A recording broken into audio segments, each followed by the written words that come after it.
There have only been 2 players who have won more than 30 majors across every Smash title. Do you know which 2? Or did you know that only one single character has had their weight changed throughout the years of balance patches that Smash Ultimate has received? Do you remember which character that was? Or how about the fact that solo mains win more major tournaments in every single Smash game except one? Do you know which one? Well, that's what we're here to talk about today. We're going to talk about 100 interesting facts about competitive Smash. We're going to talk about some of the results for the characters or players, some of the differences between the games themselves, some of the attributes for characters that really shine in their kit, maybe some stages, or anything even remotely related. Honestly, we're even going to talk about some non-competitive things every now and then just because they're cool and fun facts. So let's get started with our series mascot in Mario. Did you know that Mario has obviously been in every single Smash game since the series debut, but he has never won a major tournament as a main character in any game except for Smash 4. He has still yet to do so in Ultimate. Funnily enough, Luigi also has a very similar story. The character has been around since 1999 but did not manage to win a single major tournament until May 19th, 2024 in the hands of Rauru. In Smash Ultimate's first year, 8 out of the 10 players who made the top 10 global list played 2 or more characters. There were only 2 people in the top 10 who were solo mains, and that was Light on Fox and Samsora on Peach. Did you know that in 2017, Smash 4 had 31 majors played in that 1 year alone? That is more frequent than a major every other weekend.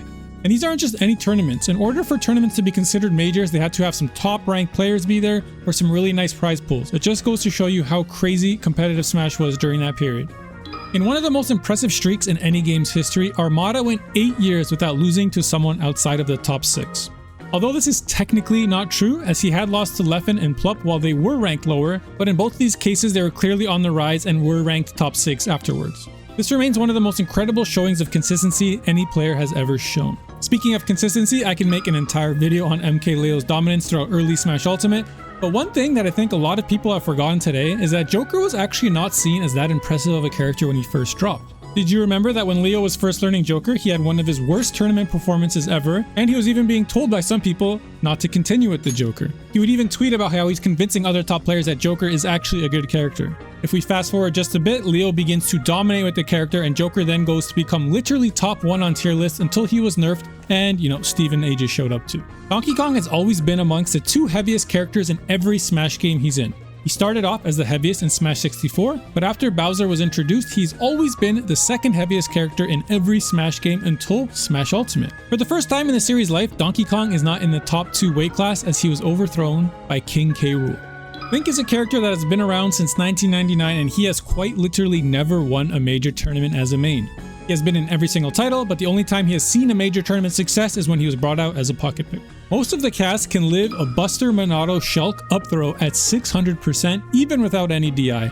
I don't know why you'd ever need to know this, but I thought it was kind of funny. Did you know that both Samus and Dark Samus have the longest traveling forward and back rolls in Smash 4 and Ultimate? This kind of makes sense since she canonically turns into a ball and rolls around in her own games. On the flip side, Ryu and Ken have the shortest distance forward and back rolls in Ultimate. This also kind of makes sense as they come from a game where walking is their primary form of movement. While we're on the topic of movement attributes, did you know that in every Smash game, characters have a jump squat animation? This is the amount of time it takes them to actually get off the ground when a jump is inputted.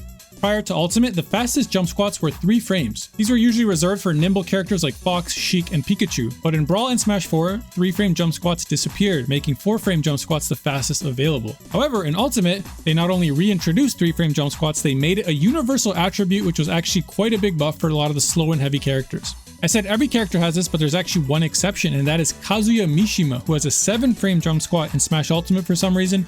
He's the only character in the game to break the mold of this universal 3-frame jump squat. Before the days of this universal jump squat, Bowser was both the heaviest character in every single Smash game he was in, but also had the slowest jump at 8 frames of a jump squat. Only one character dethroned him, and that was Snake in Brawl, who had an insane 9-frame jump squat in Brawl. This actually felt really clunky to me even as a kid. Before I even knew what this attribute was, it just kind of felt awkward getting off the ground with this character. Thankfully, you didn't really have to. Speaking of jumps, every character can jump twice in Smash Bros. It's a staple to the game's mechanic. Usually having an extra mid-air jump is seen as a big plus as it helps in a lot of ways, such as recovering. Sephiroth has an extra jump, but only during his one-winged angel form. Charizard, Ridley, and Banjo all permanently have an extra jump. Pit and Darkbit can do a mid-air jump 3 times. King Dedede can do 4 mid-air jumps, and Jigglypuff, Meta Knight, and Kirby can all do 5 mid-air jumps. Did you know that Young Link's jab 2 or his second jab is actually safer than his first one? In fact, his jab 2 is so safe that it actually can't be shield grabbed, but his jab 1 can. If you footstool a crouching Piranha Plant, he'll actually attack you. Wow, it's just like the actual Mario games. Both Charizard and Incineroar have the exact same weight stat. This could be a little Easter egg as they are both third form evolutions of the fire starters in Pokemon games, but their cannon weights are actually not that far off each other. Charizard is 16 pounds heavier than Incineroar in the Pokemon lore. Yoshi is currently a top 10 character in competitive Melee, having won some of the biggest tournaments ever. But in 2010, when the game was almost a decade old, he was considered to be in the absolute bottom poopy trash tier alongside characters like Pichu, Bowser, Ness, and Kirby. Speaking of Kirby, did you know that Kirby had one of the biggest falls from grace in the game's entire history of the franchise? Going from the second best character in Smash 64 to the second worst character right after in Melee. Jigglypuff had a similar fall, but one generation later, where she was the third best character in Melee, going down to the third worst character in Brawl. I guess these characters with 5 extra jumps just aren't allowed to be good for too long. While we're on the topic of Brawl tier list, did you know that these two characters at the bottom of Zelda and Ganon are literally the 2 worst performing characters across the entire franchise's life? I made an entire video about looking how characters placed on tier lists throughout the entire life of Smash Bros, all the way from Smash 64 to now, and Ganon and Zelda held the top 2 spots of averaging the lowest placements across their entire Smash careers. Zelda surprisingly averaged lower than Ganon despite never being ranked as the single worst character in any Smash title, something that Ganon has accomplished twice in Brawl and Ultimate. But Ganon had a decent showing in Melee, which saved him. In a similar video where we looked at tier lists within single games themselves, Inkling and Ike may have won the title of the most overrated characters in all of Smash history. Both characters were ranked extremely high during Ultimate's release, only to inch closer and closer to the bottom tiers for the rest of the game's life. Although both received some nerfs early into the game, this was followed by both of them getting a lot of buffs afterwards, but none of which could save them. In an opposite trend, Game & Watch may go down as one of the most underrated characters of all time. Early into the game's life, many people thought he was quite bad, and there were even some discussions about how bad some of his moves were, only for him to jump up to being a top 3 or 4 characters in the modern day, and those moves end up being very good. Speaking of being a top tier character, Meta Knight is the only character in franchise history to hold his own double S tier as the best character in any game. 58% of all majors played during Brawl's lifetime were won by Meta Knight players. Ice Climbers, who were ranked 2 in Brawl, actually didn't return in Smash 4, but apparently it wasn't because they weren't wanted. When the idea that the game would come back to both 3DS and Wii U, it turned out that they could not get Ice Climbers working properly on the 3DS version, so they were cut. Poor fellas. On the topic of Smash 4, Fox, who is ranked 7th on the official tier list and was pretty much a powerhouse throughout the entire game's life, has actually never won a major tournament in that game, which might give him an argument for being one of the most fraudulent top tiers of all time. If Marth didn't show him up in Brawl. Marth was ranked 5th in Brawl and did not win a single major. He's actually the biggest fraud in terms of top tiers who never won majors. But we forgive him because, as we mentioned earlier, Meta Knight hogged more than half of those spots. On February 3rd, 2016, Bayonetta was released into Smash 4, but she actually did not win a single major tournament for quite a while. She was then nerfed in patch 1.15 pretty hard, in which she received 10 different nerfs. She still didn't win a single major for a while. She was then nerfed again in patch 1.16, which was a patch that did nothing except specifically nerf Bayonetta even more, and for a while she still did not win a single major tournament. But she then went on to win 16 majors in 2017 and 2018, the strongest showing during the last 2 years of this game's life. It took over a year and a bunch of nerfs for players to really figure it out.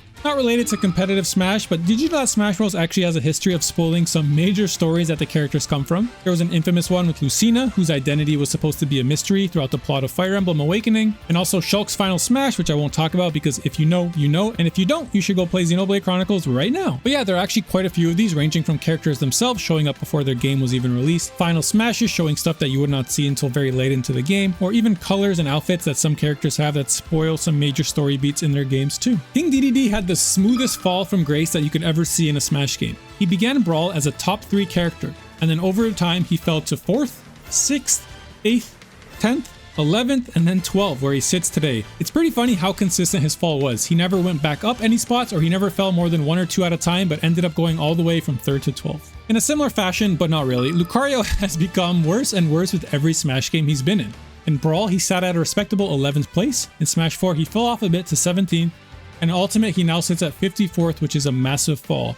Surely he can't keep going down this much, right? In the opposite trajectory, Sonic, who also debuted in Brawl, went from 22nd, which was the D tier in Brawl, up to 8th in Smash 4 and currently sits at 2nd in Ultimate. He's always improving. Snake and Cloud have both only appeared in 2 Smash titles, but have both held incredibly good showings in both of them. Snake was 6th in Brawl and sits at 3rd right now, and Cloud was 2nd in Smash 4 and now sits at 17th. 17th doesn't sound that amazing, but Ultimate's roster is massive and Cloud wins a lot, but you know, maybe Spargo's carrying. Did you know that despite having the least amount of time to do so, as she was the last entry of DLC, Bayonetta has the most unique amount of people to win a major with her in Smash 4? She's actually not the most winningest character in Smash 4's history, that title goes to Diddy Kong, but she did have the most amount of unique people be able to win with her, but you probably could have guessed that. Speaking of which, Diddy Kong may go down as the most consistent character in Smash history. His placements on the tier list in the games he appeared in are 4th in Brawl, 3rd in Smash 4, and now 8th in Ultimate. The only characters that have a higher average than him have been in 2 or less games. He even outshines Fox and Pikachu in this regard, who people often think of when they think about characters who are always considered good when they show up. I made a video going into more detail about this in regards to the top 10 most consistently strong characters, so I recommend checking that out if you haven't, because the characters that made that list actually seem to surprise quite a few people. For the longest time, Byleth was the worst character in Smash Ultimate to win a major. They currently sit at rank 50 on the tier list, until very recently, where Spargo won a major with Piranha Plant, who currently sits at 75th out of Smash Ultimate's 82 character roster, which is absolutely insane. Steve is the most winningest character in Ultimate majors despite being one of the newer characters. However, this is not only as a solo main. Many people such as Mia bring out Steve as a secondary, which kind of boosts his numbers. Speaking of which, in one of the most insane glow-up performances out of nowhere, Aquila was not ranked at all in the summer 2022 world rankings. However, by the end of 2022, when the new Lumi rank came out, he was ranked 2nd, going from not on the list at all to number 2. This is likely the largest rise imaginable a player could have in a global ranking. That being said, a lot of people knew he was amazing before this, he just wasn't entering the big tournaments yet. Light and Tweak have both been in top 10 for every single Lumi rank to date in Ultimate's lifetime, an incredibly impressive feat of consistency.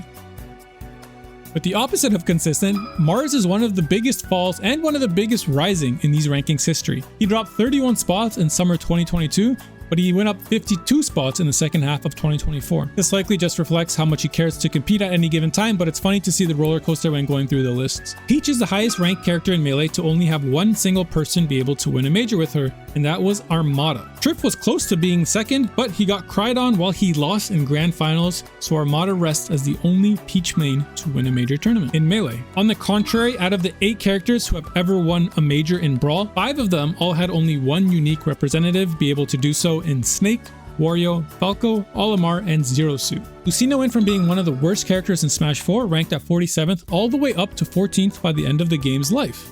Although not nearly as drastic of a change, Greninja was actually considered one of, if not the best character in Smash 4, but it was during the 3DS era of the game when the Wii U game had not even released yet. He received a lot of nerfs and also lost his ability to use his side B while in hit stun, which was pretty broken by the way, and he went from a contender for one of the best characters down to 26th by the end of the game's life. He has yet to return to his former glory throughout Ultimate as well. Speaking of Smash for 3DS, Wario had a glitch where he could convert his momentum into a different direction right as hit stun ended, which led to some funny looking movement where he just glided across the stage. This was known as vectoring.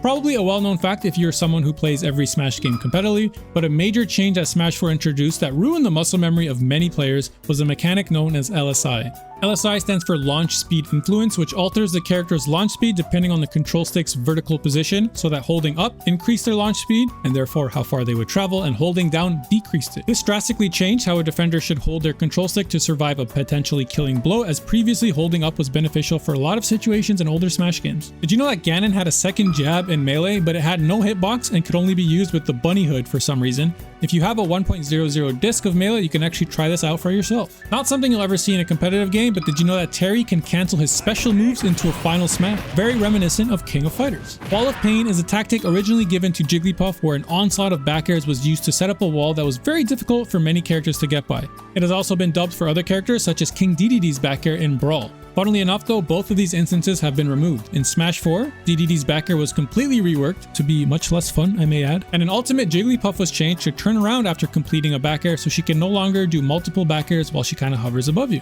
In the first community tier list for Smash Ultimate, Simon and Richter, Mewtwo, Marth, and Chrom were all considered to be some of the best characters in the game. All these characters ended up to be pretty bad and now hold some of the lowest tiers even after receiving buffs. Also, characters like Diddy, Cloud, Sheik, and Bayonetta were also seen as some of the best characters in the game. All of these characters in the current day are pretty good, but this list was clearly just biased with Smash 4 experiences. Every single one of these characters were some of the best in Smash 4, but they ended up being quite bad early into Ultimate. It took multiple buffs, some very meaningful buffs, for them to get to where they are today. Despite starting her career in Brawl, Zero Suit technically was not a pickable character on the character select screen in Brawl. It pains me that this might be a new fact for some people, but seeing the growth that Ultimate brought to the competitive scene, a lot of people actually may not know that in order to use Zero Suit Samus in Brawl, you simply chose Samus and held the L and R buttons as the match started. Samus's armor would then break apart when the match started, and she could actually use these item pieces, which was a pretty huge buff for her first stock. There's a very cool video about this from Brawl Alternative, which I highly suggest you check out. In the first Smash 64 community tier list on GameFAQs, Ness was rated as the third best character in the game, but today he's ranked as the third worst character in the game. Despite this huge miscall, this tier list from back in 2008 was actually fairly accurate, having Pikachu and Kirby as the best two characters in the game and Link and Luigi as some of the worst. Fox actually surpassed Kirby as the second best character in the 2009 Smash Sports community tier list. This is the only time throughout the game's history where Pikachu and Kirby did not hold down the 1 and 2 spots respectively. Did you know that Cloud actually won more tournaments in Smash 4 than Bayonetta did? Admittedly, he was used as a secondary or a co-main much more often and by players who were already doing well, but Bayonetta has a reputation for dominating that game, and as we mentioned earlier, Diddy Kong had won more tournaments, but so did Cloud. In 2018, Nintendo held an invitational that allowed pros from previous Smash titles to play Ultimate before it came out. In this tournament, when MKLeo was playing against Plups Ridley, he performed combos that were reminiscent of Smash 4 Bayo, leading many people to believe that MKLeo single-handedly had her severely nerfed when Ultimate ended up releasing, for showcasing this on a big stage, only to the boos of the people in the crowd and the Twitch chat. Captain Falcon is a character who is usually thought of to be pretty consistently good across most Smash games, but he was on the receiving end of being one of the most nerfed characters between games.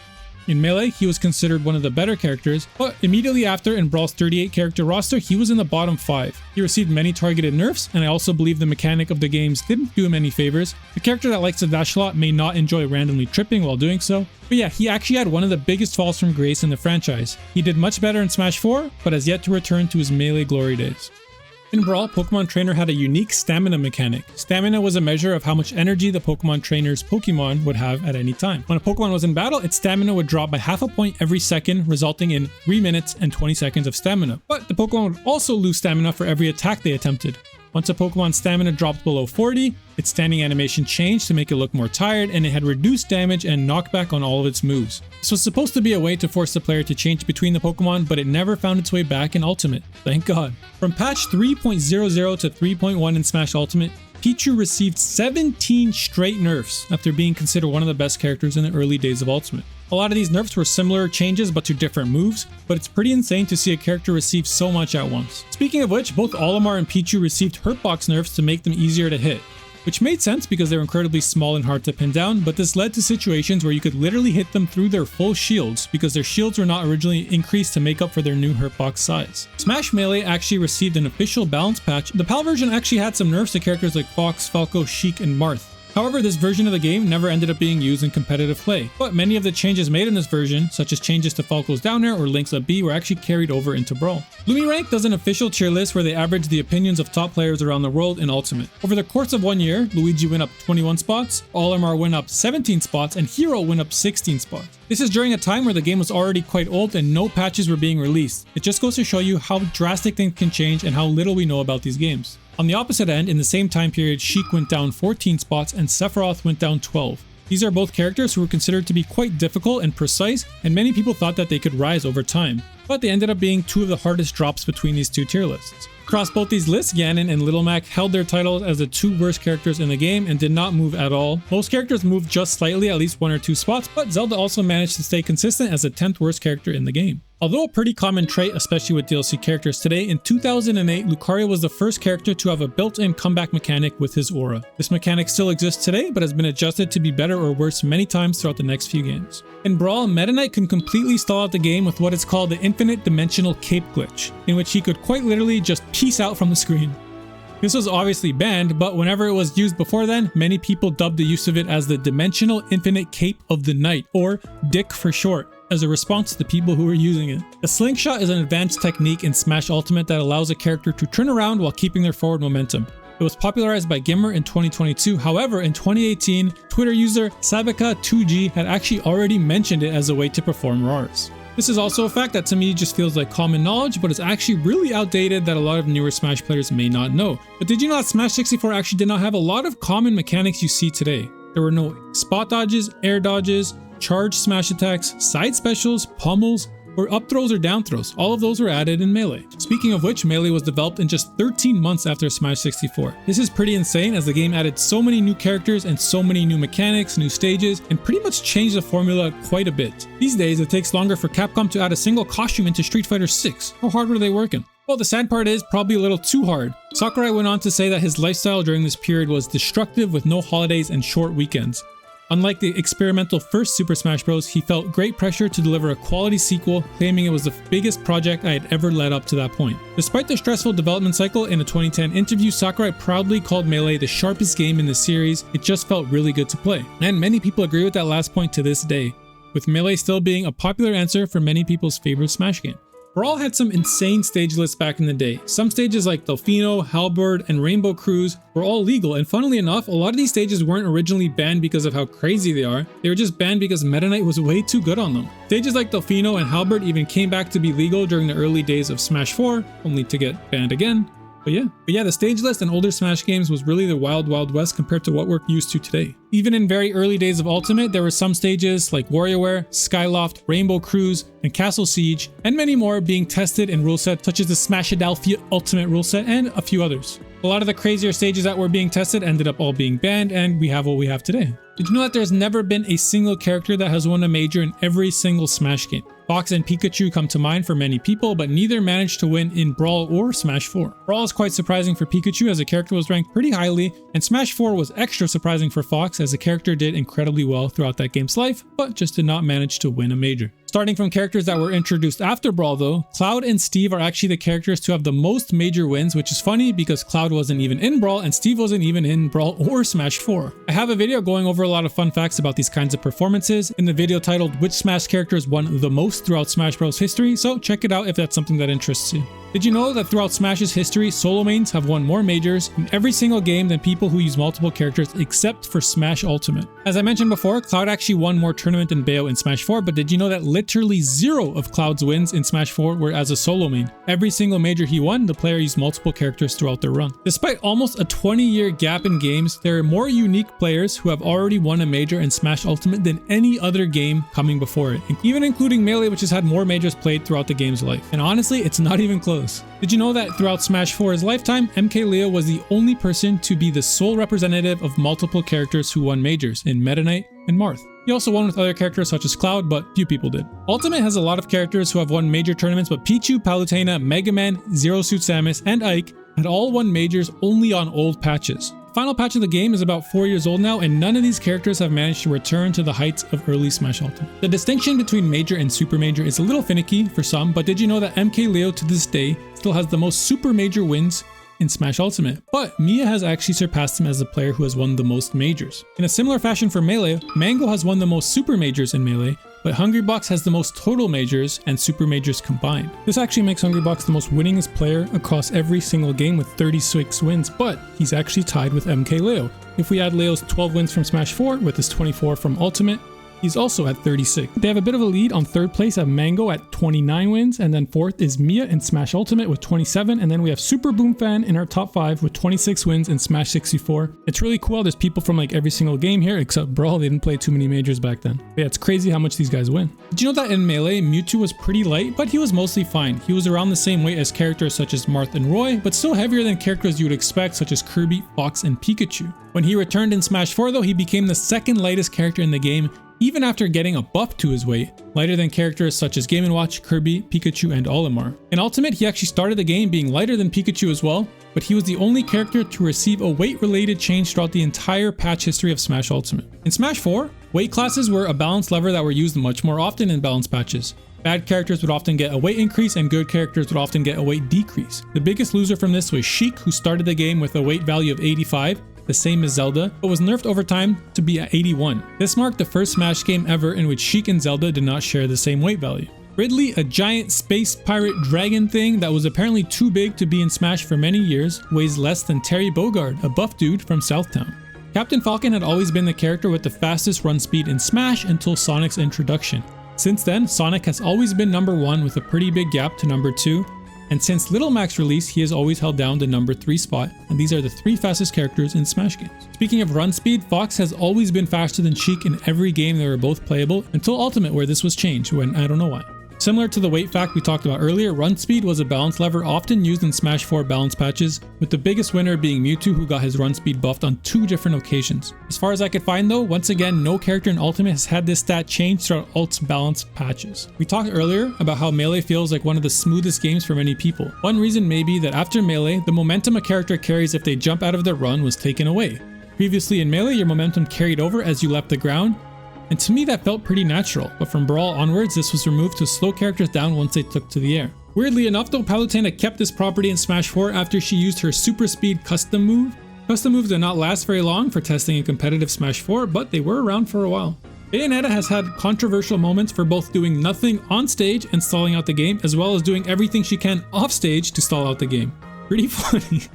In every game besides Smash Ultimate, you could run through another player. This is actually something that I had pretty much no feelings on when I first heard about it in Ultimate, but looking back on it, I actually dislike it quite a bit. It does feel oddly restrictive for no reason to me now.